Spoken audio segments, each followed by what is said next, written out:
Y vamos a pasar el tiempo de la palabra de Dios. Ahí tienen su boletín, tienen el tema que vamos a estar tratando hoy.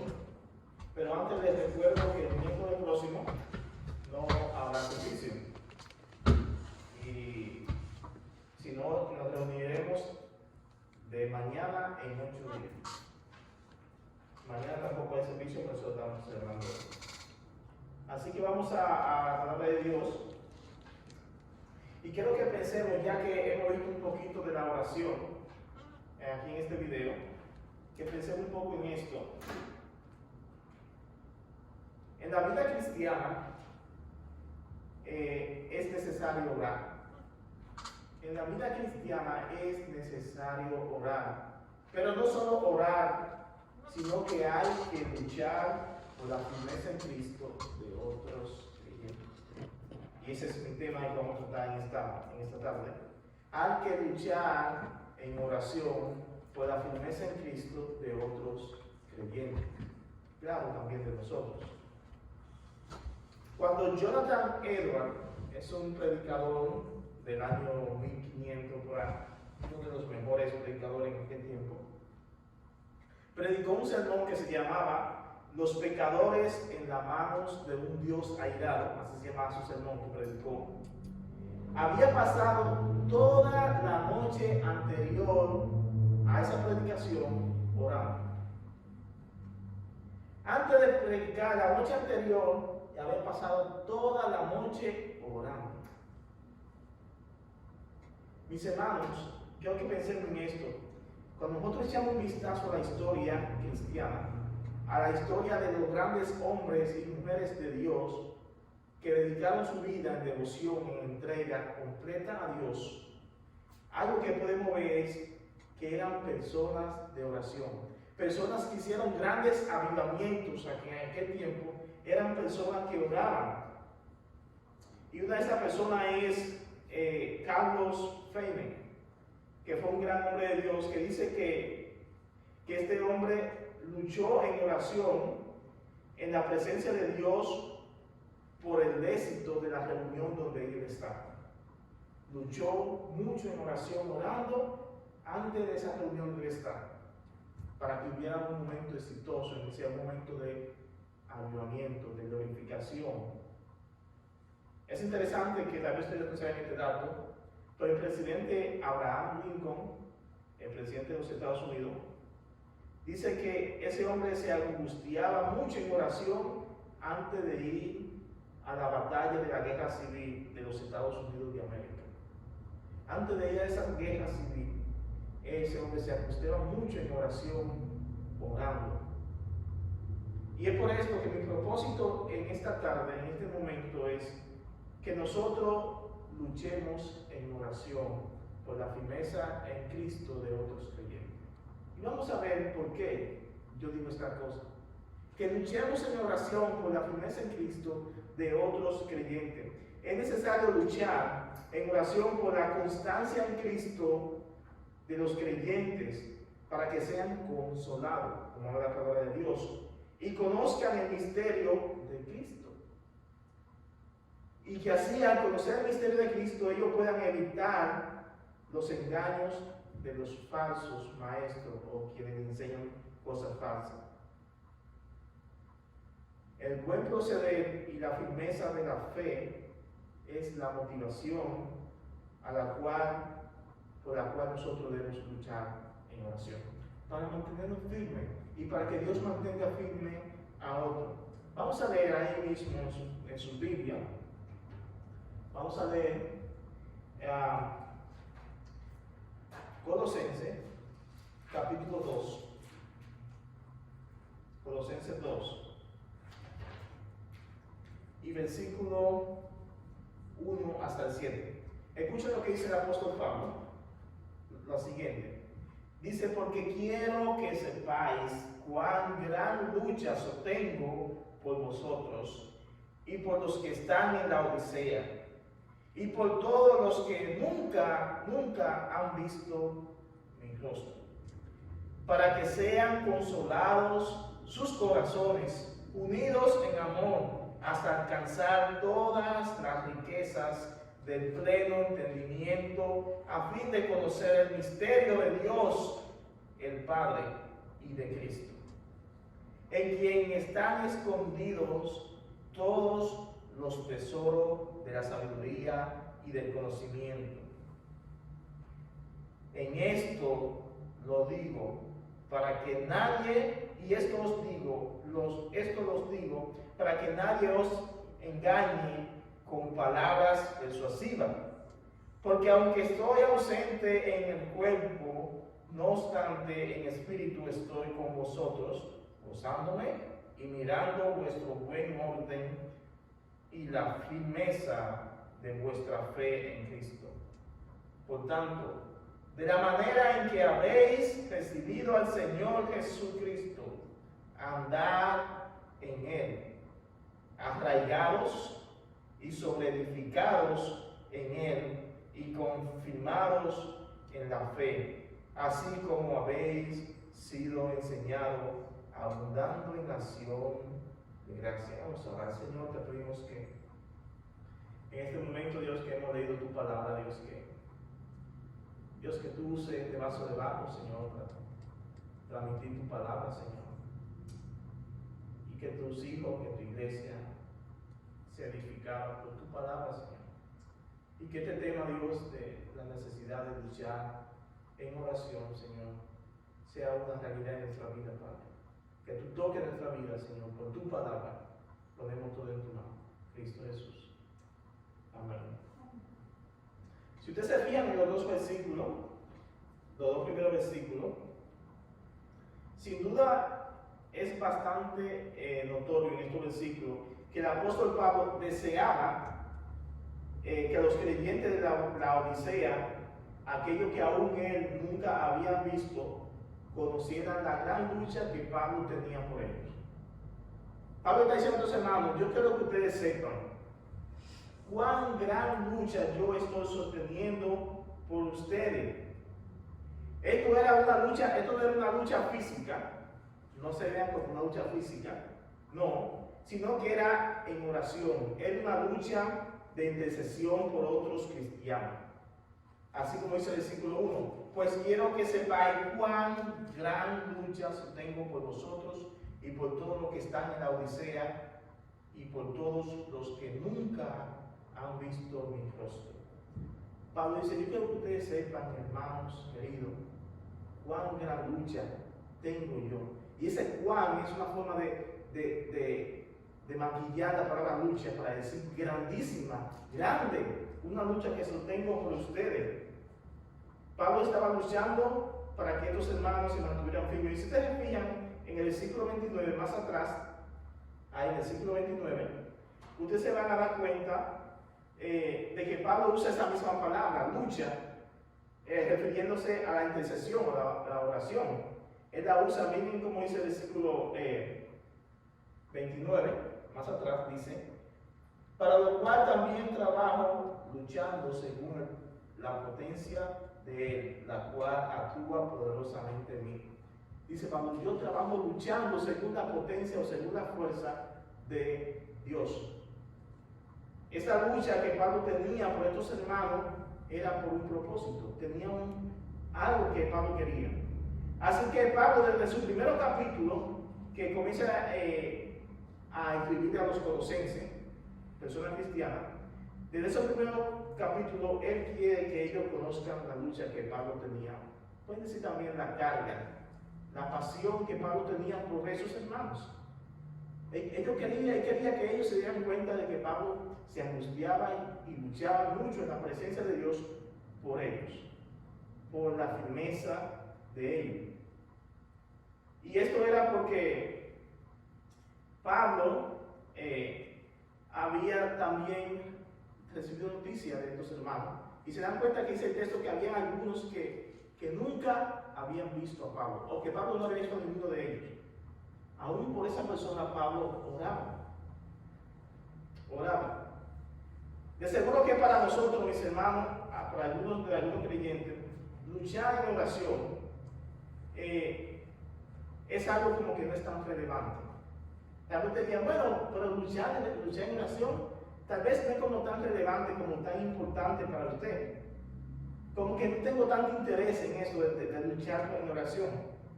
Porque muchas veces estamos como desanimados físicamente, o muchas veces espiritualmente, ¿no verdad? Muchas veces emocionalmente. Por estas razones muchas veces como que no es tan llamativo la oración y mucho menos orar por otras personas. Pero déjeme decirle que por tal razón es necesario luchar y orar. ¿Para qué? Para revertir esa actitud en nosotros. Para que tengamos un deseo ferviente por la oración, por una vida de orar. Entre más tú practicas una cosa, más te va a apasionar. El principio siempre es difícil, pero una vez que lo logras, vas a sentir el provecho. Si volvemos a los versículos que estamos aquí, en el versículo de 1 al 7, vamos dando cuenta de que hay tres propósitos de por qué Pablo luchaba en oración por los colosenses. En primer lugar, dice el versículo, para que sean alentados los corazones. Ven cómo dice el versículo 2. Para que sean alentados sus corazones. Esta palabra de consolar, esta palabra significa animar, consolar, confortar, significa levantar los ánimos. Estas personas necesitaban ser consolados. Nosotros necesitamos ser consolados. Ser consolados, Pablo sabía que ellos necesitaban ser consolados por medio de esa oración que Pablo hacía para que Dios obrara en su vida. Como cristianos nosotros necesitamos ser consolados de muchas formas, de muchas maneras. Cada día necesitamos ser consolados.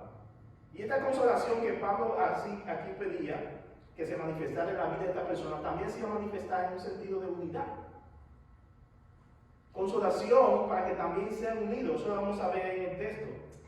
La consolación que Pablo pedía que estas personas recibieran era a través de Dios por medio de su palabra. No se trataba, hermano, yo sé que a veces uno quiere consolar, pero no hay un mejor consolador que la Biblia. A veces uno quiere consolar con palabras de ánimo, levantarnos, pero a veces la Biblia solamente con escucharla consuela la vida de la persona. Esta consolación que Pablo pedía no era un estilo de emotividad. Vamos, levántate, échate ganas, levántate, tú eres. No se hablaba de positivismo. No, sino se trataba de una lucha para que ellos fueran consolados por la palabra de Dios. Y nosotros muchas veces, de muchas formas, consolamos a muchas personas. Incluso Dios nos usa a nosotros para que consolemos a otros por medio de su palabra. Precisamente eso que dice, si no me acuerdo, yo creo que en Colosenses, aquí mismo, en el capítulo 1, dice que con la consolación con que nosotros fuimos consolados con Dios, consolemos a otros.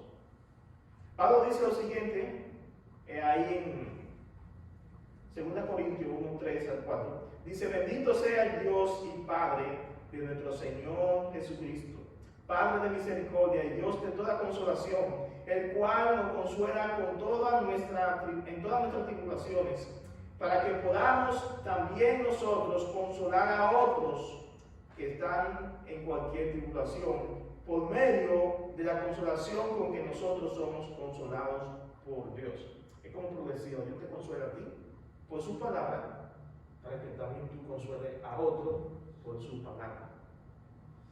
Dios quiere que nosotros aprendamos a consolar por medio de su palabra a otras personas. Y esta consolación que Dios nos motiva y nos lleva a nosotros es por medio de orar, orando a Dios. En segundo lugar, aquí el versículo 2 sigue diciendo: Pablo oraba para que los hermanos fuesen consolados sus corazones, pero también en segundo lugar debemos luchar en oración para conocer el misterio de Cristo. Miren cómo dice el versículo 2. Para que sean consolados sus corazones, unidos en amor, hasta alcanzar toda la riqueza del pleno entendimiento a fin de conocer el misterio de Dios, el Padre, y de Cristo. Este versículo dice que Pablo oraba para que ellos conocieran el misterio de Dios, que es... ¿Quién es el misterio de Dios? Misterio es algo que no se conoce. Pablo oraba para que ellos conocieran, dice, el misterio de Dios y de Cristo. Bueno, a través de toda la Biblia, el misterio de Dios es Jesucristo. Desde que Dios comenzó en Génesis 3, Dios prometió un Salvador, Génesis 3:15. El hombre peca, Dios dice que la serpiente va a herir al descendiente de la mujer en esta cañada, hablando de la muerte de Cristo en la cruz, pero que Cristo iba a aplastar la cabeza de Satanás. Ese descendiente de la mujer, que era Cristo, era el que iba a rescatar al hombre de la condición del pecado. A través de toda la historia de que Dios dio esa promesa, ese misterio de Dios, no sabía quién era la persona, estuvo junto. Entonces el misterio de Dios vino a ser cuando Cristo nació en el año 2000, el año 1, perdón. En ese año se reveló y Cristo es el misterio de Dios. Y en Cristo está escondida todo lo que tiene que ver el plan de salvación para la humanidad, para nosotros. Es por eso que Pablo oraba para que los creyentes conocieran más y más y más y más ese misterio, que era Cristo. Y esto nos enseña a nosotros algo importante, como dice Romanos capítulo 1:16, dice, porque no me avergüenzo del Evangelio, porque es poder de Dios para salvación a todo aquel que cree. Ese misterio que Pablo está hablando aquí para que los colosenses conocieran de Dios, conocieran ese misterio, era que experimentaran no solamente la salvación, sino que experimentaran ese misterio, ese poder de Dios que es Cristo Jesús. Y este misterio que Pablo está hablando nos lleva a nosotros a reflexionar un poquito. Conocer el misterio de Dios, que es Cristo, es lo más maravilloso que le ha ocurrido a todo aquel que ha nacido de nuevo. Mire, cuando usted conoció a Jesús, eso fue como que usted recibió o probó un pedazo de cielo, un pedazo de gloria. Y así es. Porque conocer a Jesús es conocer, experimentar lo que es la vida eterna, lo que nos espera por toda la eternidad en los cielos. Es por eso que conocer a Jesús es tan maravilloso. Y Pablo oraba, dice por aquí, dice el versículo 3, para que entiendan el pleno entendimiento a fin de conocer el misterio de Dios el Padre, en quien están escondidos todos los tesoros de la sabiduría y del conocimiento. Si usted supiera, hermano, cuántas riquezas, cuántas joyas, cuántos tesoros hay en Cristo, usted no pararía de buscar. Pablo dice aquí, en este versículo 3, hablando de ese misterio de Cristo, dice, ¿en quién? En Cristo, en quien están escondidos todos los tesoros de la sabiduría y el conocimiento. ¿Usted quiere saber dónde está la sabiduría? En Cristo. Entonces, si tú quieres saber que eres una persona sabia, quieres saber qué es la sabiduría, estudia a Cristo, vive a Cristo, descubre a Cristo más, no te conformes nada más con la salvación. Rebusca, excava. En estos días ya noticias sucedió en mi país, unos excavadores de jaspe, una perla, murieron. Estaban bien profundo en la tierra, buscando eso para vivir, para vender esas joyas, y murieron por, no sé, por asfixia, algo así. Y si el hombre está dispuesto a dar su vida buscando una joya terrenal, ¿cuánto nosotros, si nosotros caváramos, buscáramos más y más en Cristo? Y por eso era que Pablo oraba. ¿Ven la oración de Pablo? que los hermanos sean consolados, pero también oraba para que ellos descubran a Cristo. La única forma de alguien crecer espiritualmente más en la Biblia, en Dios, es descubriendo más a Jesús. Y tú me dirías, ¿cómo yo descubro más a Jesús? Bueno, no hay que irse a Jerusalén y excavar en la tumba de Jesús. Así no va a descubrir a Jesús. O no hay que irse a Jerusalén y excavar por los lugares donde caminó Jesús. No hay que irse a la mar de Galilea y estar ahí donde Jesús caminó por las aguas a ver si hay algún pelo de Jesús que se cayó ahí. No. Así es como se descubre a Jesús. ¿Sabes cómo se descubre a Jesús? No hay que pagar tanto de vuelo ni irse por ahí. Hay que buscar en la Biblia. Aquí está todo. Dice, en quien están escondidas todos los tesoros que pueden existir de la sabiduría está en Cristo, está en la Biblia. Pablo oraba para que los hermanos de Colosenses conocieran eso. Y no solamente que oraba, sino que luchaba. Dice, yo luchaba, me angustiaba. Yo derramaba mi lágrima, mi ser, en la presencia de Dios para que los hermanos en Colosa, y algunos que yo ni conozco, pero que sé que son mi hermano en Cristo, dice Pablo, para que ellos conozcan a Jesús.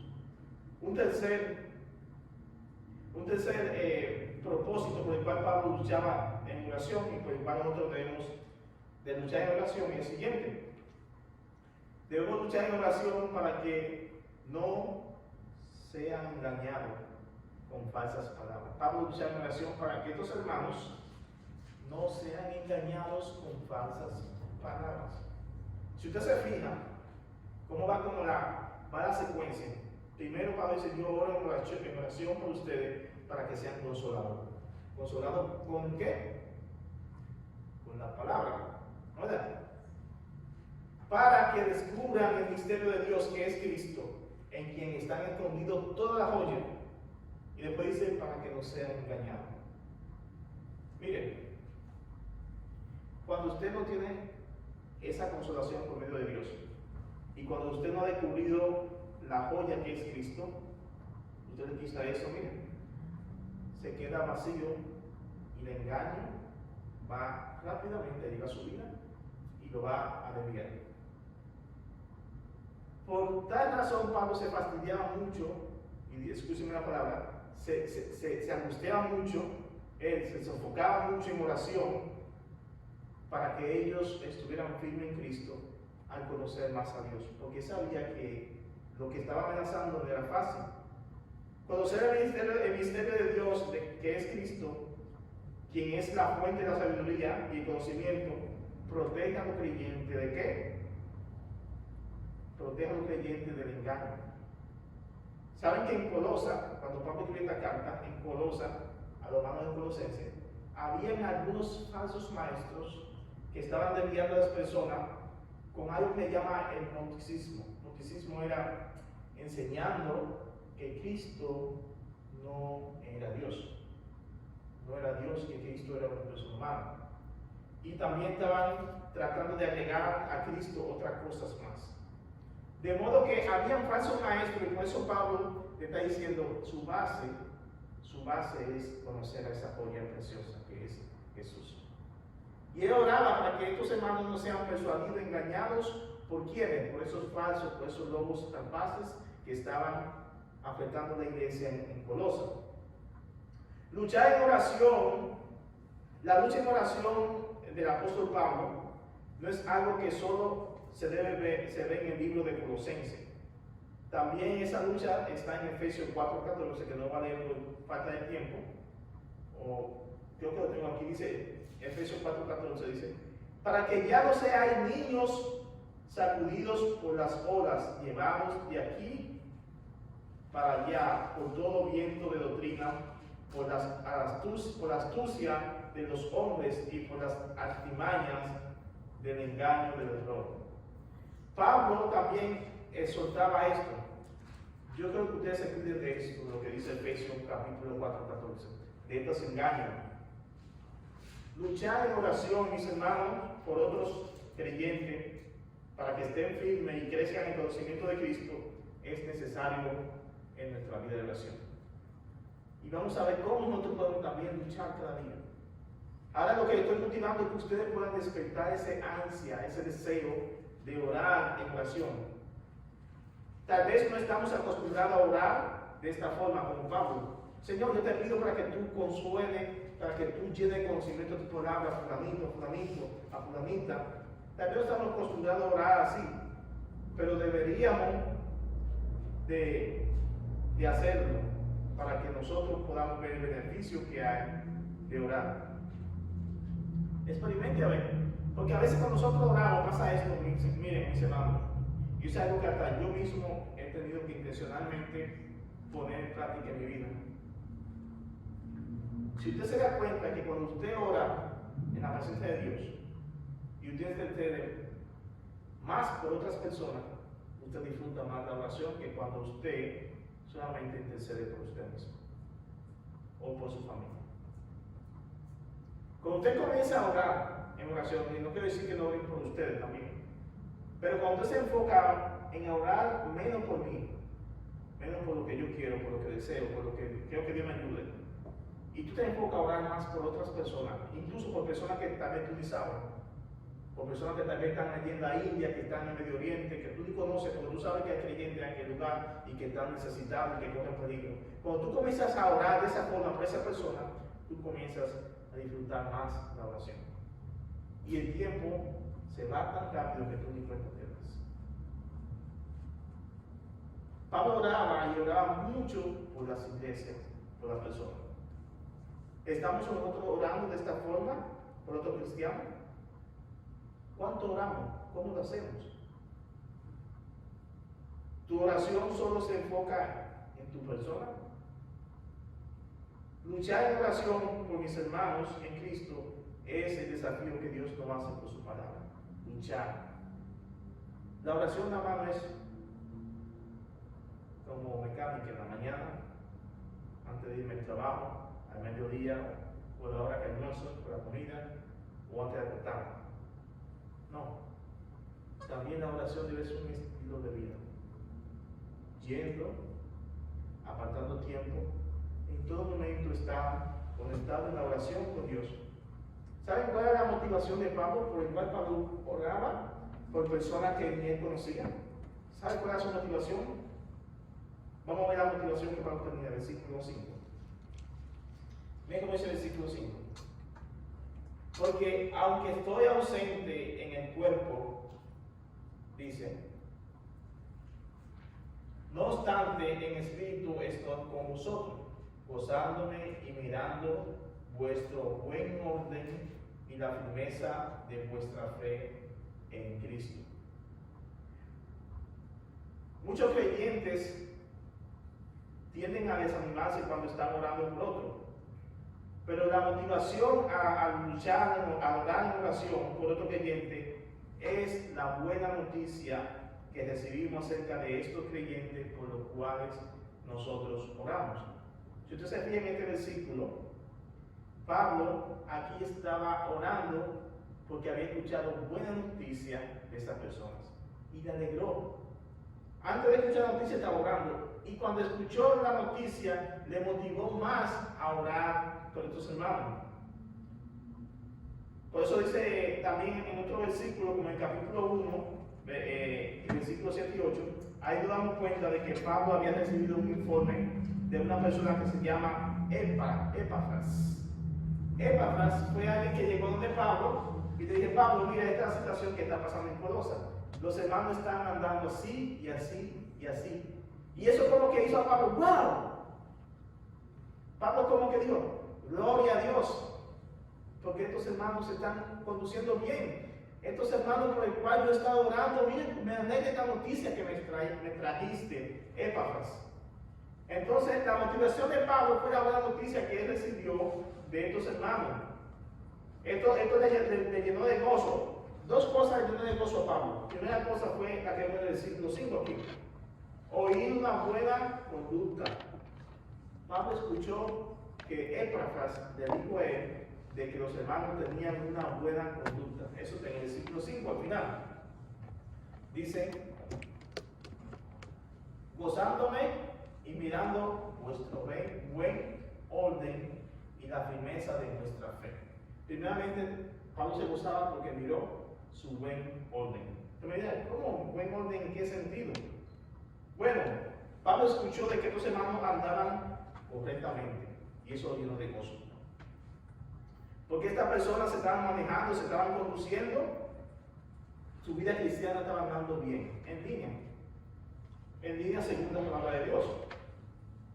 Pablo estaba convencido de esto. Pablo estaba convencido de que Dios es consistente con el orden, porque Dios es un Dios de orden. Pablo estaba convencido de que la cosa ordenada es parte de Dios. Miren, yo no quiero ser pesimista, pero donde vemos cosas de que son de que para Dios y hay un puro desorden, yo no creo que sea de Dios. Y mucho más cuando se hablan de un desorden que para Dios, que no enfoca esto. No, que no enfoca esto. Así que Dios quiere que seamos personas que tengamos un deseo de andar en su palabra, teniendo un orden, una vida de orden según lo que Él dice en su palabra. Entonces, el buen orden de los colosenses, todo esto, en todo sentido, el buen orden en qué? En la palabra, el buen orden en la Biblia. Los colosenses estaban andando, ¿saben cómo? Firme en la Biblia. Y cuando Pablo escuchó esto, le llenó de gozo y alegría. ¿Sabe por qué le llenó de gozo y alegría? Porque según el contexto de esta carta a los colosenses, en Colosa habían unos falsos maestros engañando a muchos. Y cuando Pablo estaba orando para que no sean engañados, para que sean llenos del conocimiento de Dios, y que Éfrafas le dice, los hermanos de Colosa están andando firme en la palabra del Señor, Pablo se regocijó y dijo, ahora sí yo voy a seguir orando con más fervor. ¿Por qué? Porque escuchó la alegría. ¿Qué alegría y regocijo trae nuestra vida, mis hermanos, cuando usted sabe que la persona por la cual usted está orando, intercediendo, ya sea en cualquier lugar, cuando usted escucha de que esa persona está andando bien en el camino del Señor? ¿Qué gozo causa eso? Esto nos motiva a nosotros a seguir dando rodillas, a seguir luchando en la oración por esa persona. Qué hermoso y qué rico es cuando usted escucha, wow, fulanito, sí. Oh, si tú supieras cuánto yo he orado por esta persona. Gloria a Dios porque esta persona está andando firme. Ahora sí, no solamente orar por él, orar por otros y por otros y por otros. Esto motivaba a Pablo y también lo debe motivar a nosotros, a la oración. En verdad, te alegras cuando tú escuchas el bienestar espiritual de otra persona. Debería de alegrarnos. ¿Nos alegramos? Debería ser. No deberíamos nosotros de molestarnos. Fulanito está creciendo en la vida, en la Biblia, en la fe. Yo no quería eso, no. Si es una actitud así, debemos cambiar eso, porque no es correcto. Debe causar gozo. El segundo motivo de gozo que Pablo tenía, aquí en el versículo 5e, dice, versículo 5, que Pablo estaba gozoso por la firmeza de vuestra fe en Cristo. No solo estas personas se conducían bien en su vida cristiana, porque dice que, porque Pablo había escuchado que su andar era bien, sino que se mantenían firmes en ¿qué? En la Biblia, en su fe. Yo sé que a veces nosotros tenemos un problemita a veces, cuando en la Biblia, aquí esta palabra fe que habla aquí, usted piensa que cuando dice aquí que estaban firmes en vuestra fe en Cristo, tal vez muchos dicen, no, esta persona tenía mucha fe. Y es verdad, tenía mucha fe. Pero esta fe que está hablando el versículo aquí, se está hablando de que estas personas estaban firmes en la fe cristiana, en la fe de todas las doctrinas bíblicas. No era simplemente como alguien que estaba en un sentido, yo estoy con mucha fe, pero no conozco ni lo que es el evangelio, no conozco lo que es evangelizar. No. Estas personas estaban firmes en la fe en Cristo porque cada doctrina del evangelio de Jesucristo ellos la conocían y se mantenían firmes en ella. No era solamente porque tenían mucha fe, sino porque conocían a Dios, conocían su palabra y no se dejaban engañar por nadie en ese tiempo cuando estaban. Cristo era el objeto de esa fe, era Jesús, la fe cristiana. Así era como ellos estaban manteniéndose firmes en esa fe. Para el apóstol Pablo, saber que estos hermanos estaban firmes en la fe, creciendo en su fe, era un gran motivo de gozo, de mucha alegría. Miren cómo dice también el apóstol Pablo en 1 Tesalonicenses, versículo 3 al 5, dice: acordándome sin cesar delante de Dios y Padre nuestro, de la obra de vuestra fe, del trabajo de vuestro amor y de vuestra constancia en la esperanza de nuestro Señor Jesucristo. Porque conocemos, hermanos amados de Dios, vuestra elección, pues nuestro evangelio no llegó a vosotros en palabras solamente, sino también en poder, en el Espíritu Santo, en plena certidumbre, como bien sabéis, cuáles fuimos entre vosotros por amor de vosotros. Ver esto nos debería de nosotros llenar de mucho gozo. ¿Cuánto te alegra tú? ¿Cuánto nos alegramos nosotros cuando escuchamos el avance de alguien que está creciendo en su fe? ¿Cuánto nos alegramos? Wow, ahora fulanito, antes que solamente estaba en la iglesia, hacía esto, ahora es pastor, ahora es ministro, ahora se preparó en un seminario. Eso debería de llenar a nosotros de mucho gozo. Y debemos nosotros de luchar en oración para que haya personas más firmes en Cristo, el Evangelio. Miren, un pastor fue a visitar a una de sus hermanitas que era inválida de su iglesia y la fue a visitar a su casa. Ella estaba postrada en su cama. Y cuando el pastor llega bien ajetreado, bien tarde, donde la hermana le dice: disculpe mi hermana, es que tuve que atravesar todo el pueblo para llegar hasta donde usted. Y le dice la hermana al pastor: oh sí, el pastor, yo también he tenido que recorrer todo el pueblo. Dice el pastor: no, ¿cómo puede ser eso? Si usted está inválida, no puede moverse de esa cama. Dice, y le dice ella: no, todos los días yo recorro todo este pueblo aquí postrada a través de la oración. Dice ella: todos los días yo recorro todo este pueblo en esta cama. Dice: aunque mi cuerpo está atado a esta cama, mis oraciones no. Todos los días recorrí el pueblo orando por cada esquina, por cada persona, por cada lugar de su pueblo. De modo que el pastor no es el único que tuvo que atravesar el pueblo. Esa abuelita lo hacía ahí postrada en su cama. Así que una enfermedad o estar postrado en la cama no es una excusa para no orar. Creo que es una motivación más para orar. Ahora vamos a ver el último punto, versículos 6 y 7.